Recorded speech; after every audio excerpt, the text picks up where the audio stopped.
Good morning everyone! So, day 3 here in Japan. So, nakabihis na kami guys. Actually, nakaligo na ako. Nag-blower. Kasi parang awkward dito kapag lumalabas kang basa-basa yung buhok mo. So, blower ko lang yung bandang dulo. So, ngayon, ang itinerary namin ay sa Akihabara. Tsaka, saan ba tayo lang? Sa Donkey-Hote. So, more on shopping lang kaming araw na to. So, naka-ano lang ako. Sobrang casual lang. T-shirt and pants. So, yeah, ganun lang. So, try namin na matapos agad mag-shopping. Kasi may ibang pupuntahan pa ata kami ng hapon para makakita na ako ng cherry blossom. Kasi hindi pa ako nakakita ng cherry blossom simula pupunta namin dito. Kasi sunod-sunod yung alis namin na walang cherry blossom na lugar. So, yeah, tapusin lang namin lahat ng pasalubong. Ganun. Tsaka yung mga needle namin ni Marso. Kasi, ayan pala, nakalimutan ko yung SD card ng, tawag dyan? GoPro. So, hindi ko siya nagamit yung GoPro kasi nag-edit kasi ako sa bahay. Then, andun yung SD card. Gamit ko siya. Nakalimutan ko ibalik sa GoPro. Then, nawala na sa isip ko. So, try kong bumili din ngayon ng SD card sa Akihabara para magamit ko na yung GoPro ko dito. Kasi, mas gusto ko yung wide angle kasi talaga ng GoPro kaysa sa normal lang ng phone. So, sana makahanap ako kahit na yung lower gig lang kasi meron pa naman talaga akong SD card sa bahay.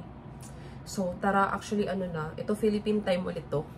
Inaano ko na, nag-add lang ko ng 1 hour. So, 7:40 sa time ko dito. So, 8:40 na dito. So, medyo late na yung alis talaga namin. So, tara na!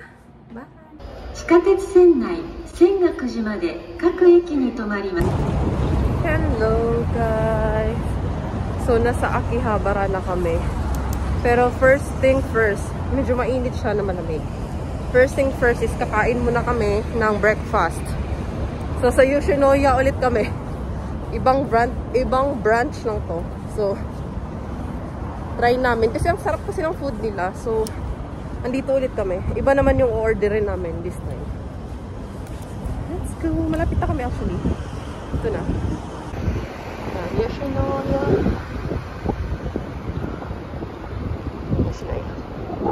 Nice breakfast. Sagot kay Marso yan. Let's eat.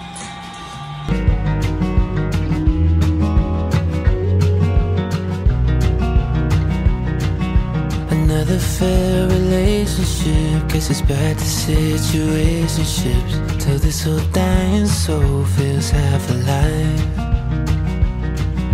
I've looked for opportunity from East LA to Tennessee, and I hope it comes by 2025.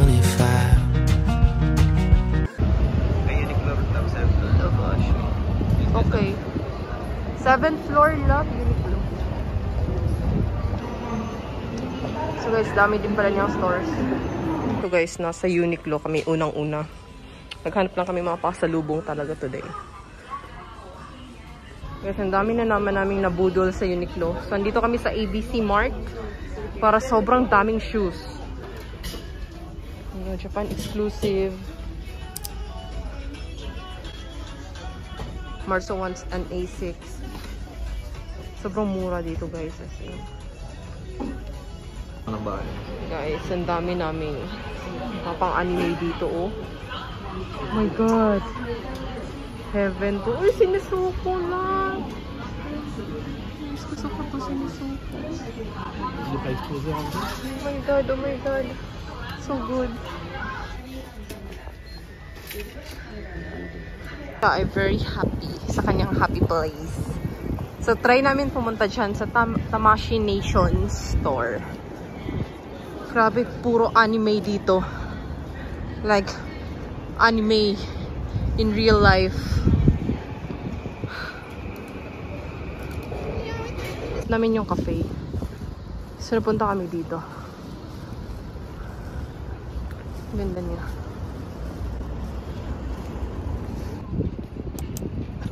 This is the Kanda Myujin Shrine. Diyan ang tubig. So, guys, we're here at Idokoko. So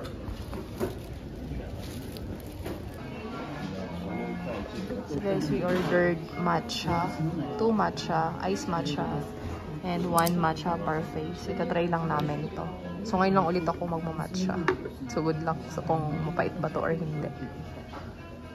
We also ordered a fried chicken set. So good. So guys, andyan pala yung temple. Di na kami papasok. Tapos may mga wishes dito, ayan. Tapos dito kami sa may Edukoko kumain dito sa may, yan. Ito yung kinain namin.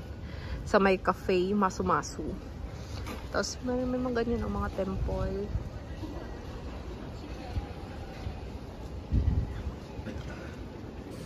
So guys, pumili kami ng ganito. This is 500 yen. So isusulat mo yung mga wishes mo, then isasabit doon sa pinakita ko kanina na parang wishes something. So maglalagay lang kami ang wish namin ni Marso dito bago kami umalis.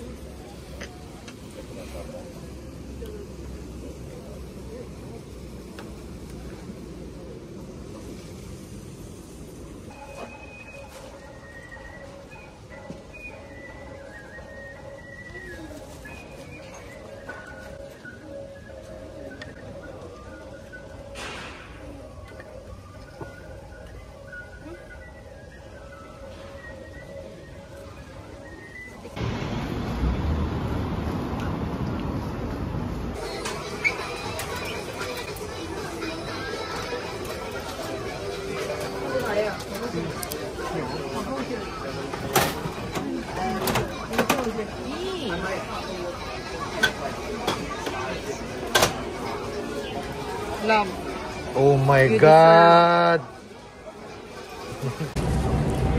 So guys, hindi na ako nakapag-vlog kasi bawal mag-vlog sa loob. So galing kaming, anong pangalan ito, love? Bolt something, ganyan. So maraming anime figure din dito. So picture lang dun sa loob. Si Marso naglista lang siya ng mga trip niya. Then babalikan daw niya. So tingnan na lang natin. Pero sobrang dami. Ang ganda. Pwede nyo i-visit. Let's go. So baka bawal din mag-video dito guys. So hanggang dito lang muna. So guys, for our last stop, it's Donkey. So good luck sa wallet namin dito.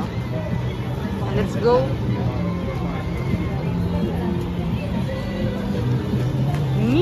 Excited.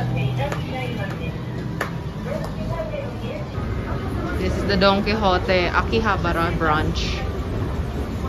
So, tingnan natin kung bibili kami. Nakalabas na kami na ng Don Quixote.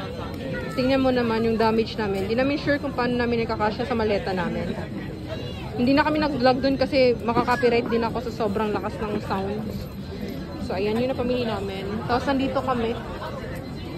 Try namin ito siguro itong longest something. So guys, umorder kami itong longer na potato. Ayan, longest. So longer lang ako. Nandito kami sa gilid kumakain yan. Ano pala to? 700 yen. Sobrang haba na siya. Bumili kami itong 10 yen na tawag siya parang pancake. So ano talaga, may cheese siya sa loob. Tapos 600 yen siya. So, try namin itong stretch.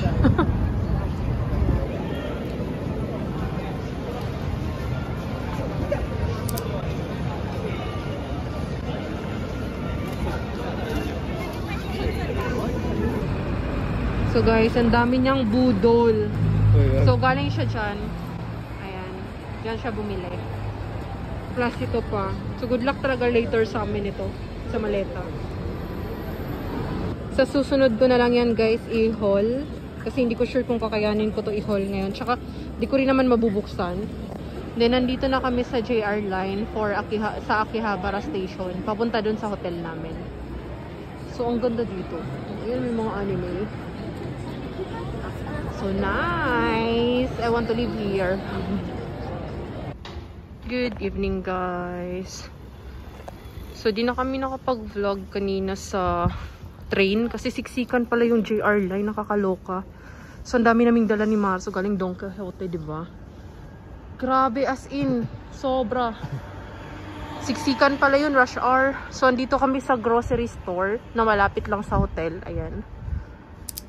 Ganyan siya. So, maghanap lang kami ng strawberry tsaka yung mga pwede naming kainin. So, try namin dito kung okay. Dito pa lang promising na. May mga fresh fruits. Saan may strawberry sila? So, papasok lang kami dun sa loob.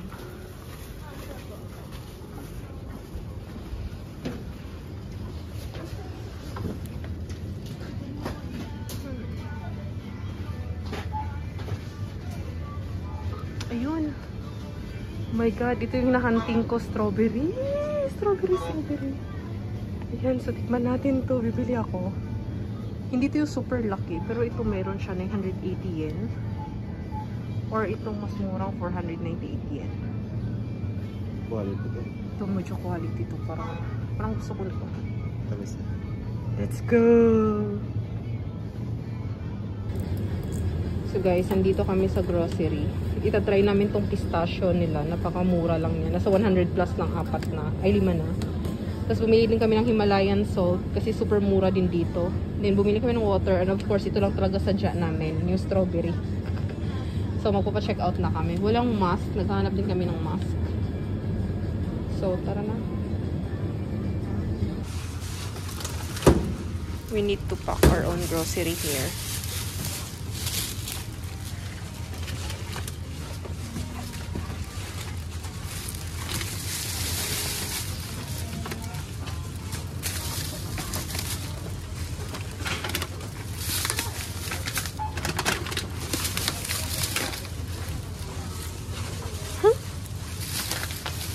Let's go. So guys, kakatapos lang namin mag-grocery. Ayan. So grocery like a local kami dito. Pero pinagsisihan namin kasi saka namin na-realize na ang mura ng tubig.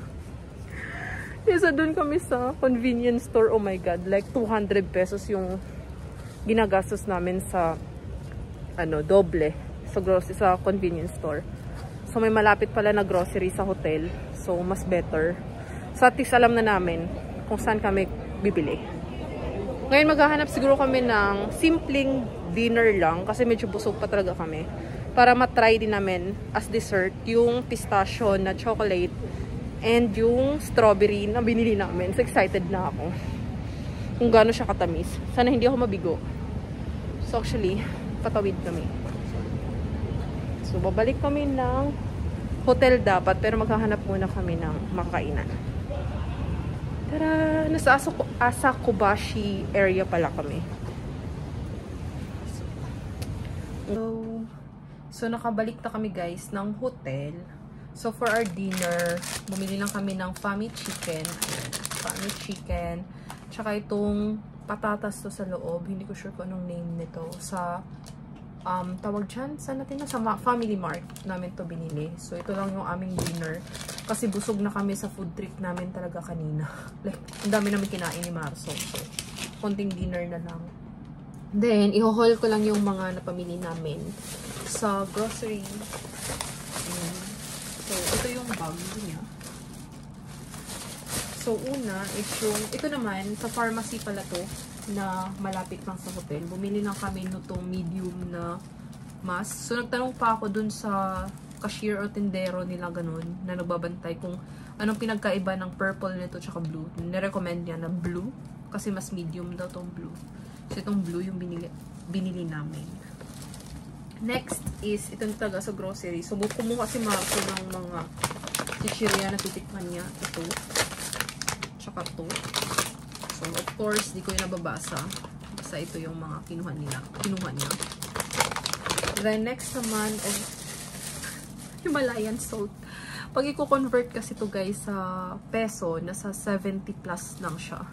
So, why not? So, ito, dadalhin namin to ng Pilipinas. Alam ko, may Himalayan pink salt dun sa atin. Pero, ang mura lang niya kasi. So, add to cart na natin.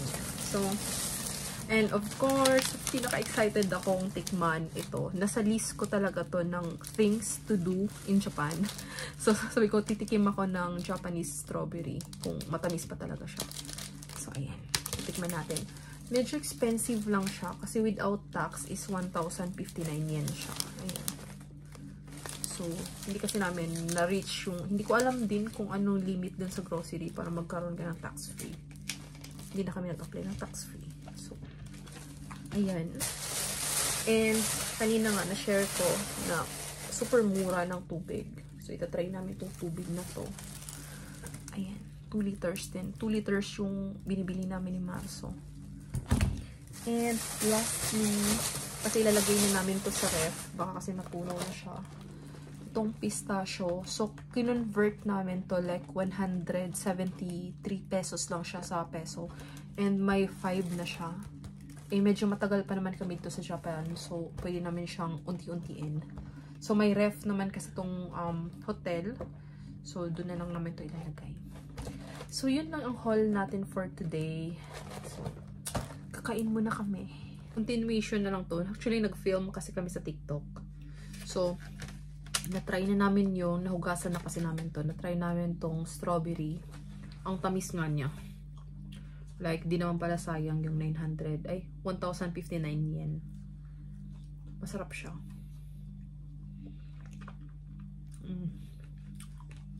So good. So, yun lang. After nito, lahat ng shinoping namin, itatry na namin pagkasyahin sa maleta. Para medyo less na yung tawag dyan, niligpitin namin. Kasi lilipat pa pala kami ng hotel. Pero sa ano pa naman, sa April 20. Today is April 17. So, we still have 3 days. Pero, need na namin talagang iligpit siya. Kasi magdadagdag pa ng toy si Marso. So, hindi namin sure kung kakasya pa ba talaga siya sa maleta namin. So, feeling namin hindi na talaga siya kasya. Pero, i-try pa din namin kasi medyo mahal. Magpapal kasi kami pa uwi. So, meron kaming 23 kilos. Hindi kasi namin pwedeng i-unbox. Actually, hindi naman tax-free yung mga toys ni Marso. Hindi ko pa siya na-haul. Siguro sa mga susunod na video. Ito lang yung nabili ko. Sinesuko. So, teaser na lang to. So, katulad nito. Tingnan nyo. Medyo makapal siya. Ayoko kasi siyang itanggalin din sa box. Just in case masira yung toy sa loob. Tsaka gusto ko siya i-unbox. Magkaroon tayo ng unboxing ganun. So, I don't know paano namin siya gagawin na hindi magdadagdag ng maleta. So, isa yun sa problem namin na overshop ata kami. So, yeah. We'll figure it out. Tapos, yun lang naman. Ang dami kasi ang kalat. Tapos, may cleaning kasi bukas talaga yung hotel. Ayun naman namin na madatnan nila tong room namin ng madumi. Ganun kasi talaga kami. Nagliligpit talaga kami dito sa room namin. Ganun. Pag naglilinis yung cleaning staff, ganun. Less na lang talaga yung lilinisin nila. Ganun. Kaya, talagang try namin ng ayusin. So, yun lang today. Oh, ano na. This is Philippine time. So, 9:03. This is Philippine time. So, 9:03. So, 10:03 na dito. Try namin siyang tapusin until 11 PM. So, yun lang for today's vlog. So, try kong i-continue na lang yung mga ganap pa namin sa mga susunod na araw. So, bye guys. Thank you for watching. Bye!